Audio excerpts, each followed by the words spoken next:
ಆಕಾಶವಾಣಿ ಪ್ರದೇಶ ಸಮಾಚಾರ ಓದುತ್ತಿರುವವರು ಹರ್ಷವರ್ಧನ್ ಶೀಲ್ವಂತ್. ಮುಖ್ಯಾಂಶಗಳು: ಇಂದಿನ ಆಚರಣೆ ನಾಳೆಗಳ ರಕ್ಷಣೆ ಧ್ಯೇಯದೊಂದಿಗೆ ಇಂದು ವಿಶ್ವ ಹವಾಮಾನ ದಿನಾಚರಣೆ. ಕಣ್ಣಿನ ಆರೈಕೆಯಲ್ಲಿ ಜಾಗತಿಕ ಸಹಯೋಗ ಘೋಷವಾಕ್ಯದೊಂದಿಗೆ ಸಮೀಪ ದೃಷ್ಟಿದೋಷ ನಿರ್ವಹಣೆ ಸಪ್ತಾಹ. ಇಂದು ಹುತಾತ್ಮರ ದಿನ. ದೇಶಾದ್ಯಂತ 763 ಜಿಲ್ಲೆಗಳಲ್ಲಿ ಶಹೀದ್ ದಿವಸ್ ಪದಯಾತ್ರಾ. ಪಿಎಂ ಉಷಾ ಧಾರವಾಡ ಕರ್ನಾಟಕ ವಿಶ್ವವಿದ್ಯಾಲಯದಲ್ಲಿ ಭಾರತೀಯ ಜ್ಞಾನ ಪದ್ಧತಿ ವಿಷಯದ ರಾಷ್ಟ್ರೀಯ ವಿಚಾರ ಸಂಕಿರಣಕ್ಕೆ ಇಂದು ಚಾಲನೆ. ಈಗ ವಾರ್ತೆಗಳ ವಿವರ. ವಿಶ್ವ ಹವಾಮಾನ ದಿನವನ್ನು ಪ್ರತಿ ವರ್ಷ ಮಾರ್ಚ್ 23ರಂದು ಜಾಗತಿಕವಾಗಿ ಆಚರಿಸಲಾಗುತ್ತದೆ. 1950ರ ಮಾರ್ಚ್ 23ರಂದು ವಿಶ್ವ ಹವಾಮಾನ ಸಂಸ್ಥೆ ಸ್ಥಾಪನೆಗೊಂಡಿತು.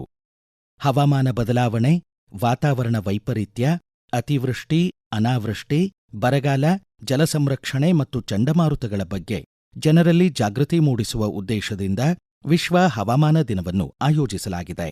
ಈ ಕುರಿತು ಒಂದು ವರದಿ.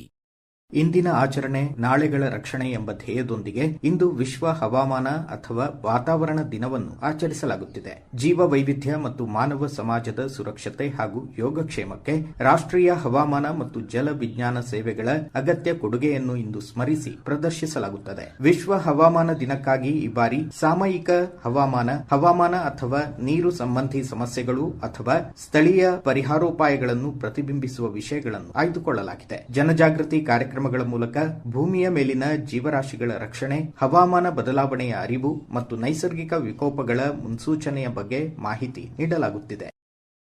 ಇಂದಿನ ಆಚರಣೆ ನಾಳೆಗಳ ರಕ್ಷಣೆ ಎಂಬ ಧ್ಯೇಯದೊಂದಿಗೆ ಇಂದು ವಿಶ್ವ ಹವಾಮಾನ ದಿನ ಆಚರಿಸಲಾಗುತ್ತಿದೆ.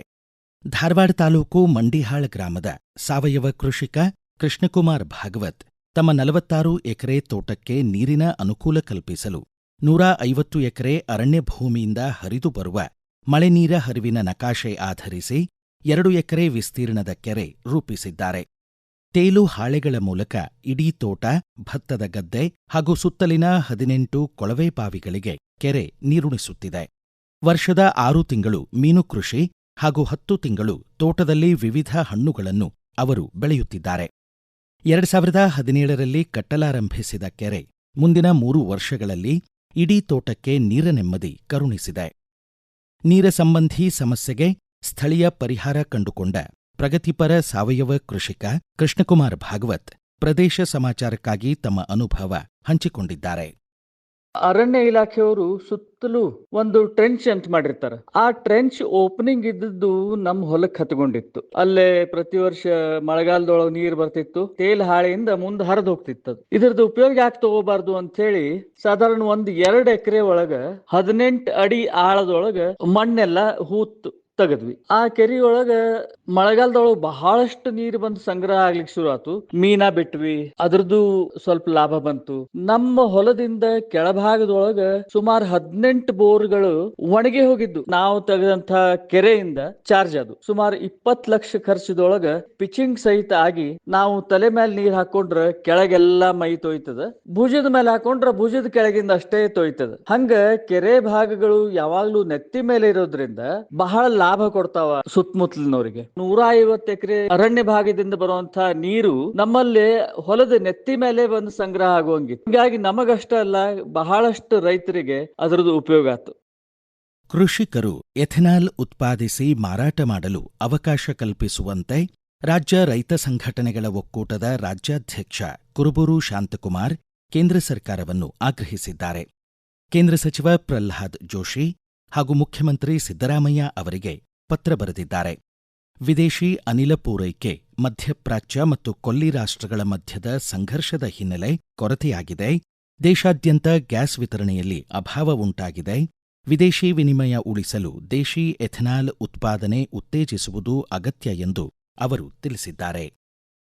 ವಿಕಸಿತ ಭಾರತ 2047 ಪುಷ್ಪಕೃಷಿ ಹಾಗೂ ಅಲಂಕಾರೋದ್ಯಾನ ಮತ್ತು ಭೂದೃಶ್ಯ ವಿನ್ಯಾಸ ಕುರಿತ ರಾಷ್ಟ್ರೀಯ ವಿಚಾರ ಸಂಕಿರಣ ಶಿವಮೊಗ್ಗದ ಕೃಷಿ ಮಹಾವಿದ್ಯಾಲಯದಲ್ಲಿ ಇಂದಿನಿಂದ 3 ದಿನಗಳ ಕಾಲ ಜರುಗಲಿದೆ. ಶಿವಮೊಗ್ಗದ ಕೆಳದಿ ಶಿವಪ್ಪನಾಯಕ ಕೃಷಿ ಹಾಗೂ ತೋಟಗಾರಿಕೆ ವಿಜ್ಞಾನಗಳ ವಿಶ್ವವಿದ್ಯಾಲಯ ಆಯೋಜಿಸಿದ ಸಮ್ಮೇಳನದಲ್ಲಿ ಅಂತಾರಾಷ್ಟ್ರೀಯ ತಜ್ಞರು, ವಿಜ್ಞಾನಿಗಳು ಹಾಗೂ ಪುಷ್ಪ ಕೃಷಿಕರು ಭಾಗವಹಿಸಲಿದ್ದಾರೆ. ಈಗ ಪ್ರಕಟಣೆ, ನಂತರ ಪ್ರದೇಶ ಸಮಾಚಾರ ಮುಂದುವರಿಯುವುದು.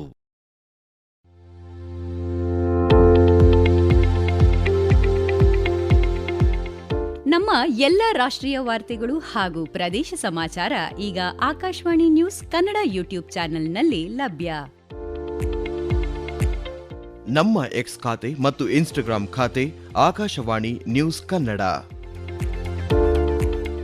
ಹೆಚ್ಚಿನ ಮಾಹಿತಿಗಾಗಿ ನಮ್ಮ ಫೇಸ್ಬುಕ್ ಖಾತೆ ಆಕಾಶವಾಣಿ ವಾರ್ತೆ ಕನ್ನಡವನ್ನು ಅನುಸರಿಸಿ. ಮಾಹಿತಿಗಳ ಹೂರಣ, ವಾರದ ಕಾರ್ಯಕ್ರಮ, ಪ್ರಚಲಿತ ವಿದ್ಯಮಾನ ಪ್ರತಿ ಬುಧವಾರ ರಾತ್ರಿ 9:15 ಪ್ರದೇಶ ಸಮಾಚಾರ ಕೇಳುತ್ತಿದ್ದೀರಿ. ಭಾರತ ಸ್ವಾತಂತ್ರ್ಯ ಸಂಗ್ರಾಮದ ಅಸಾಧಾರಣ ಕ್ರಾಂತಿಕಾರಿಗಳಾದ ಭಗತ್ ಸಿಂಗ್, ಶಿವರಾಮ್ ರಾಜ್ಗುರು, ಸುಖದೇವ್ ಥಾಪರ್ ಅವರ ಸರ್ವೋಚ್ಛ ತ್ಯಾಗವನ್ನು ಹುತಾತ್ಮರ ದಿನವಾದ ಇಂದು ಸ್ಮರಿಸಿ ಶ್ರದ್ಧಾಸುಮನ ಅರ್ಪಿಸಲಾಗುತ್ತಿದೆ. ನನ್ನ ಭಾರತ ನನ್ನ ಜವಾಬ್ದಾರಿ ಪರಿಕಲ್ಪನೆಯಡಿ ದೇಶಾದ್ಯಂತ 763 ಜಿಲ್ಲೆಗಳಲ್ಲಿ ಶಹೀದ್ ದಿವಸ್ ಪದಯಾತ್ರಾ ಮೇರಾ ಯುವ ಭಾರತ್ ಸಂಘಟನೆ ಆಯೋಜಿಸಿದೆ. ಕೇಂದ್ರ ಯುವ ವ್ಯವಹಾರಗಳ ರಾಜ್ಯ ಖಾತೆ ಸಚಿವರಾದ ರಕ್ಷಾ ಖಡ್ಸೆ ಮತ್ತು ಹರಿಯಾಣ ಕ್ರೀಡಾ ಖಾತೆ ಸಚಿವ ಗೌರವ್ ಗೌತಮ್ ಹರಿಯಾಣದ ಫರೀದಾಬಾದ್ನಲ್ಲಿ ಇಂದು ಆಯೋಜಿತ ಶಹೀದ್ ದಿವಸ್ ಪದಯಾತ್ರಾ ನೇತೃತ್ವ ವಹಿಸಲಿದ್ದಾರೆ. ಬಲಿದಾನ್ ದಿವಸ್ ಪ್ರಯುಕ್ತ ಧಾರವಾಡದ ವೀರ್ ಸಾವರ್ಕರ್ ಬಳಗ ಕ್ರಾಂತಿ ಚಿರಾಯುವಾಗಲಿ ಎಂಬ ಧ್ಯೇಯದೊಂದಿಗೆ ಇಂದು ಸಂಜೆ 6 ಗಂಟೆಗೆ ಪಂಜಿನ ಮೆರವಣಿಗೆ ಆಯೋಜಿಸಿದೆ.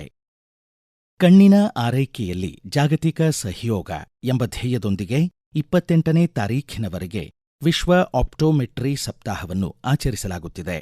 ಸಮೀಪ ದೃಷ್ಟಿದೋಷದ ನಿರ್ವಹಣೆ, ಸುಧಾರಿತ ಕಣ್ಣಿನ ತಪಾಸಣೆ ಮತ್ತು ತಂತ್ರಜ್ಞಾನದ ಬಗ್ಗೆ ಜನಜಾಗೃತಿ ಉದ್ದೇಶದೊಂದಿಗೆ ನಾಳೆ ವಿಶ್ವ ಆಪ್ಟೋಮೆಟ್ರಿ ದಿನ ಆಯೋಜಿತವಾಗಿದೆ. United optometrist forum myopia conclave 2.0 virtual ಕಾರ್ಯಕ್ರಮವನ್ನು ದುಬೈನಲ್ಲಿ ಆಯೋಜಿಸಿದೆ. ತನ್ಮೂಲಕ ನೇತ್ರ ತಜ್ಞರ ಕೊಡುಗೆಗಳನ್ನು ಗೌರವಿಸುವ ಮತ್ತು ದೃಷ್ಟಿ ಆರೋಗ್ಯದ ಬಗ್ಗೆ ಜಾಗೃತಿ ಮೂಡಿಸುವ ದಿನವಾಗಿದೆ. ಪ್ರಸ್ತುತ ಮಾರ್ಚ್ ತಿಂಗಳನ್ನು ಕಾರ್ಯನಿರ್ವಹಿಸುವ ಸ್ಥಳದಲ್ಲಿ ಕಣ್ಣಿನ ಆರೋಗ್ಯ ರಕ್ಷಣೆ ಮಾಸಿಕವನ್ನಾಗಿ ಆಚರಿಸಲಾಗುತ್ತಿದೆ. ಪ್ರದೇಶ ಸಮಾಚಾರಕ್ಕಾಗಿ ಕಣ್ಣಿನ ಆರೋಗ್ಯದ ಕುರಿತು ಮಾಹಿತಿ ನೀಡಿದ್ದಾರೆ ಧಾರವಾಡದ ಹಿರಿಯ ನೇತ್ರತಜ್ಞೆ ಶ್ವೇತಾ ಕುಡ್ತಡ್ಕರ್. ಅದು ನೀರ್ ನಮ್ ಕಣ್ಣೊಳಗಡೆ ಏನಿರುತ್ತೆ ಅದರಿಂದ ನಮ್ ಕಣ್ಣೊಳಗಿದಂತ ಒಂದು ಒತ್ತಡ ಇರುತ್ತೆ. ಹೆಚ್ಚು ಕಡಿಮೆ ಆದಾಗ ನಮ್ ದೃಷ್ಟಿಯಲ್ಲಿ ಸ್ವಲ್ಪ ಚೇಂಜಸ್ ಆಗೋ ಚಾನ್ಸ್ ಇರುತ್ತೆ. ಒತ್ತಡ ಒಂದ್ ನಾರ್ಮಲ್ ಲೆವೆಲ್ ಇರಬೇಕು ಎಲ್ಲರದು. 10-20 ಒಳಗಡೆ ಇದ್ರೆ ನಾರ್ಮಲಿ ನಮ್ ಕಣ್ಣಿನ ದೃಷ್ಟಿ ಕರೆಕ್ಟ್ ಆಗಿ ವರ್ಕ್ ಆಗ್ತಾ ಇರುತ್ತೆ. ಕಣ್ಣಿನ ಒತ್ತಡ ಜಾಸ್ತಿ ಆದಾಗ ಇದ್ರ ಪರಿಣಾಮ ಏನಾಗುತ್ತೆ ಅಂದ್ರೆ ಕಣ್ಣಿನ ನರ ಮೇಲೆ ಆಪ್ಟಿಕ್ ನರ್ವ್ ನಾವ್ ಏನಂತೀವಿ ಅದ್ರ ಮೇಲೆ ಪ್ರಭಾವ ಬೀಳುತ್ತೆ. ನಮ್ ದೃಷ್ಟಿಹೀನತೆ ಶುರು ಆಗುತ್ತೆ. ಕಣ್ಣಿನ ಲಕ್ಷಣಗಳು ಸ್ಟಾರ್ಟಿಂಗ್ ಅಲ್ಲಿ ಏನ್ ಇರೋದಿಲ್ಲ, ಗೊತ್ತೂ ಆಗೋದಿಲ್ಲ, ಯಾಕಂದ್ರೆ ನೋವು ಇರೋದಿಲ್ಲ. ಪೆರಿಫರಲ್ ವಿಷನ್ ಅಲ್ಲಿ ಡಿಫ್ರೆನ್ಸ್ ಕಂಡು ಬರುತ್ತೆ. ನಾವು ಸ್ಟ್ರೇಟ್ ನೋಡ್ತಾ ಇದ್ರು ಸೈಡ್ ಇಂದೆಲ್ಲ ದೃಷ್ಟಿ ನಮ್ಗೆ ಕಂಡು ಬರ್ತಾ ಇರುತ್ತೆ. ಆದ್ರೆ ಗ್ಲೋಕೋಮಾದಲ್ಲಿ ಅದು ಸೈಡ್ ವಿಷನ್ ನಾವೇನಂತೀವಿ ಅದು ಕಡಿಮೆ ಆಗ್ತಾ ಹೋಗುತ್ತೆ.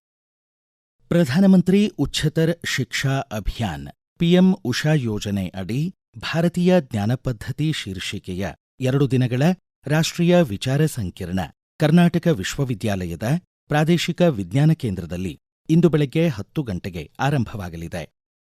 ಕರ್ನಾಟಕ ವಿಶ್ವವಿದ್ಯಾಲಯದ ಸ್ನಾತಕೋತ್ತರ ಸಂಸ್ಕೃತ ಅಧ್ಯಯನ ವಿಭಾಗ ಆಯೋಜಿಸಿದ ವಿಚಾರ ಸಂಕಿರಣವನ್ನು ಉಪಕುಲಪತಿ ಎಎಂ ಖಾನ್ ಉದ್ಘಾಟಿಸಲಿದ್ದಾರೆ. ಬೆಂಗಳೂರಿನ ಜೈನ್ ವಿಶ್ವವಿದ್ಯಾಲಯದ ಪ್ರಾಧ್ಯಾಪಕಿ ರಜನಿ ಜೈರಾಮ್ ದಿಕ್ಸೂಚಿ ಭಾಷಣ ಮಾಡಲಿದ್ದಾರೆ. ಭಾರತ ಸ್ವಾತಂತ್ರ್ಯ ಸೇನಾನಿ, ಕರ್ನಾಟಕ ಏಕೀಕರಣದ ರೂವಾರಿ ಅದರಗುಂಚಿ ಶಂಕರಗೌಡರ ಪುತ್ಥಳಿ ಸ್ಥಾಪಿಸುವಂತೆ ಧಾರವಾಡ ಕರ್ನಾಟಕ ವಿದ್ಯಾವರ್ಧಕ ಸಂಘದ ಪದಾಧಿಕಾರಿಗಳು ಕುಂದಗೋಳ ಶಾಸಕ ಎಂಆರ್ ಪಾಟೀಲ್ ಅವರಿಗೆ ಮನವಿ ಸಲ್ಲಿಸಿದ್ದಾರೆ. ಬಾಗಲಕೋಟೆ ವಿಧಾನಸಭೆ ಉಪಚುನಾವಣೆ ಕಾಂಗ್ರೆಸ್ ಅಭ್ಯರ್ಥಿ ಉಮೇಶ್ ಮೇಟಿ ಇಂದು ನಾಮಪತ್ರ ಸಲ್ಲಿಸಲಿದ್ದಾರೆ ಎಂದು ಜಿಲ್ಲಾ ಉಸ್ತುವಾರಿ ಸಚಿವ ಆರ್ಬಿ ತಿಮ್ಮಾಪೂರ್ ತಿಳಿಸಿದ್ದಾರೆ. ಕೊನೆಯಲ್ಲಿ ಮತ್ತೊಮ್ಮೆ ಮುಖ್ಯಾಂಶಗಳು.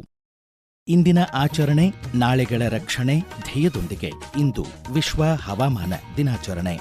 ಕಣ್ಣಿನ ಆರೈಕೆಯಲ್ಲಿ ಜಾಗತಿಕ ಸಹಯೋಗ ಘೋಷವಾಕ್ಯದೊಂದಿಗೆ ಸಮೀಪ ದೃಷ್ಟಿದೋಷ ನಿರ್ವಹಣೆ ಸಪ್ತಾಹ.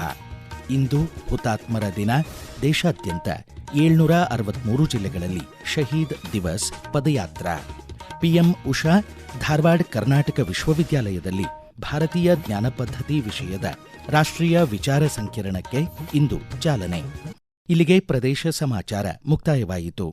ನಮ್ಮ ಮುಂದಿನ ರಾಷ್ಟ್ರೀಯ ವಾರ್ತಾ ಪ್ರಸಾರ ಈ ಬೆಳಗ್ಗೆ 7:35 ನಿಮಿಷಕ್ಕೆ.